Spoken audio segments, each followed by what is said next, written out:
Praise the lord. నా పేరు సౌమ్య. నేను 6th క్లాస్ చదువుతున్నాను. మా చర్చ్ పేరు ఇమ్మానుయేల్ చర్చ్. మా ఊరి బొడ్డవరం.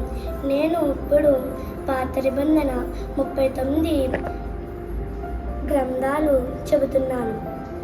ఆదికాండము, నిర్గమకాండము, లేవ్యాకాండము, సంఖ్యాకాండము, ద్వితీయోపదేశకాండము, యెహోషువ, న్యాయాధిపతులు, రూతు, సమూయేలు మొదటి గ్రంథము, సమూయేలు రెండవ గ్రంథము, రాజుల మొదటి గ్రంథము, రాజుల రెండవ గ్రంథము, దినవృత్తాంతులు మొదటి గ్రంథము, దినవృత్తాంతులు రెండవ గ్రంథము, ఎజ్రా, నెహెమ్యా, ఎస్తేరు, యోబు గ్రంథము, కీర్తన గ్రంథము, సామెతలు, ప్రసంగి, పరమగీతము, యెషయా గ్రంథము, ఇర్మియా, విలప వాక్యములు, యెహెజ్కేలు, దానియేలు, హోషేయ, యోవేలు, ఆమోసు, ఓబద్యా, యోనా, మీకా, నాహూము, హబకుకు, జెఫన్యా, హగ్గాయి, జకర్యా, మలాకి.